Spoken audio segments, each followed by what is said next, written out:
paano gamitin ang speed sa BN application. So ano nga ba ang speed? So ang speed is ito yung pampabilis at pwede nyo din pabagalin. So simulan na natin. Dito, open nyo lang ang inyong BN application. Dito tap nyo lang itong plus icon na nasa may kanang babang bahagi. At dito tap nyo lang itong new video.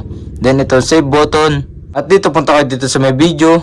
Then select lang kayo ng inyong i-edit na video. So halimbawa natin is ito. Then tap natin itong next button sa baba. Pag natap na natin, so dito makikita nyo na yung speed sa baba. Tap nyo lang yung speed. Then meron ditong custom, may montage, may hair time, may bullet time, may jump cut, may pass in, may pass out. So try natin is itong montage. So kita nyo naman yung kanyang bilis, yung kanyang speed. Tapos itong hair time, itong bullet time. So kita nyo naman yung speed dito sa video. Dito merong custom.